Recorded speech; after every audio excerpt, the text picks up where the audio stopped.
Kur dikush më thotë nuk e bën dot.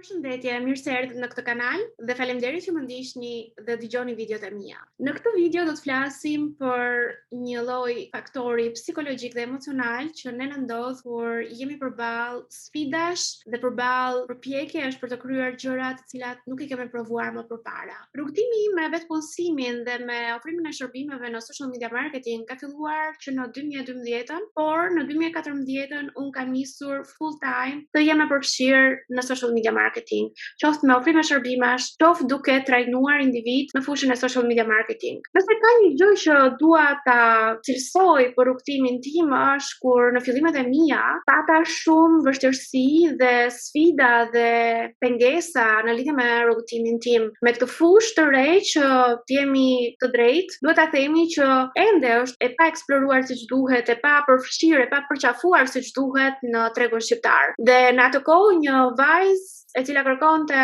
të zhvillohej në këtë fushë dhe hoqi dorë nga punësimi, ishte një sfidë shumë e madhe që mundesh ta kaloja dhe përtej çdo dyshimi që të gjithë të afërmit e mia, po njerëzit që më njihnin dhe më rrethonin, më vendosnin pengesë, duke më thënë që nuk do mundesh dot, është një sfidë, është një treg i pa eksploruar, gjërat në Shqipëri nuk funksionojnë, sidomos kur je vajzë nuk funksionojnë, ka shumë vështirësi, nuk do ja dalësh dot, pastaj do kesh vështirësi për të gjetur një punë e gjëra të tilla. Mirëpo nga gjithë kjo eksperiencë, nga gjithë ky rrugtim që un kam kaluar, duhet të them që nuk jam poshtur. Nuk e kam lejuar dyshimet dhe frikerat e të tjerëve të më ndalojnë rrugtimin tim, të më ndalojnë që unë të arrij ato ëndra, ato dëshira, ato pasion që unë kam në lidhje me marketingun, me mësimdhënien në këtë fushë dhe gjithçka që ka lidhje me këtë profesion, me këtë botë kaq të bukur të digital marketing. Sa herë që dikush më ka thënë nuk e bën dot diçka, unë e kam bërë dyfish, e kam bërë pa ndalur dhe e kam bërë me qëllimin për të treguar se po është e mundur. Po, duhet të keni shpresë.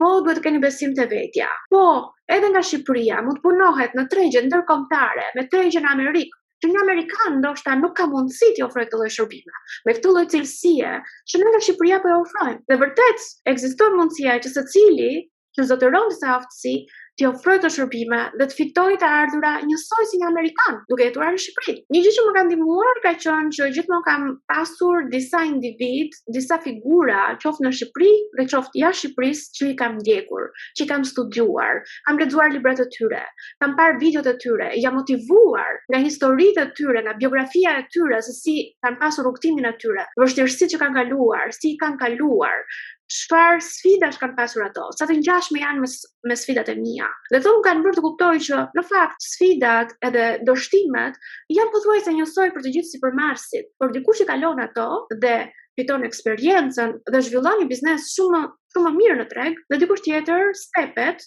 bie dhe kthehet në rutinën e përditshme se çfarë ka pasur më përpara. Gjithashtu, fakti që kam punuar në një bankë gjermane më ka ndihmuar për të formuar në veten time një disiplinë dhe një strukturë pune shumë të vlefshme.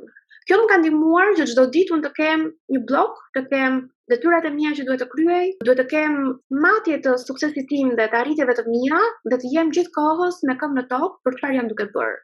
Dhe këtë gjë mund ta bëjë secili prej jush, nëse ka dëshirë që të jetë gjithmonë duke u përmirësuar çdo ditë. Asnjëherë s'jam dalur të edukuar i veten time, qoftë në aspekte të cilat janë të përditshme dhe ndonjëherë na humbasin kohën dhe vazhdoj ta bëj këtë gjë. Asnjëri ne jemi një punë në progres, nuk jemi individ që bëjmë diçka dhe arrim maksimale. Çdo ditë ne duhet të përmirësohemi, çdo ditë duhet të mësojmë diçka të re.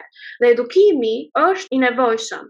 Në fillimet e mia, edukimi që kam kërkuar ka qenë kryesisht i lidhur me profesionin. Por tani edukimi im rritet dhe në aspektet të tjera, në aspektet personale, në aspektet e qetësisë personale, në aspektet e menaxhimit të parave, sepse në fillimet e mia unë nuk e kam pasur një edukim të menaxhimit të parave. Okej, ne dim shumë mirë që ka banka, ka saving account, por nuk është aq. Para duhet investohen dhe këto do duhet i mësosh në një moment kur ti je rritur dhe kërkon që gjithmonë të optimizosh çdo element që ke fituar në jetën tënde dhe në aktivitetin, në profesionin tënd. E di çfarë ndodh kur ju rriteni dhe nuk jeni më njerëzit standard, të cilët ndjekin të njëjtën rutinë, punojnë të njëjtat punë, fitojnë të njëjtat të ardhura gjithmonë dhe nuk kanë qëllime të tjera të përditshme për të rritur. Dhe çfarë më ka vlerësuar mua është që networku i njerëzve që unë njoh është zgjeruar pikërisht me këta individ që kanë synime të ngjashme me synimet që unë kam. Dhe duke qenë në një network me njerëz të tillë, ju nuk do të kërkoni gjithmonë të ktheheni mbrapa, nuk do të kërkoni asnjëherë të ktheheni mbrapa. Ju do kërkoni gjithmonë të ecni para, të motivoheni dhe të inspiroheni nga këta njerëz. Secili nga ata që ju mund t'i njihni, mund t'ju inspirojë që ju të zhvilloheni më tej, që ju të arrini më të mirë nga vetja juaj. Gjatë rrugëtimit sigurisht ka dhe humbje. Dhe ka humbje të atyre individëve të cilët nuk janë më në të njëjtin frekuencë, mendimesh, qëllimesh, dëshirash, pasionesh me ju. Dhe do duhet të jeni të gatshëm që gjatë rrugës të lini pas individë të cilët nuk janë të gatshëm dhe nuk janë të aftë të ndjekin hapin tuaj. Por kjo është një, le të themi, kosto oportune kur ne shikojmë për benefitin tonë dhe të familjes tonë. Kështu që shikojni dhe ju me këtë synim dhe asnjëherë mos lejoni askënd të thotë që ju nuk e bëni dot.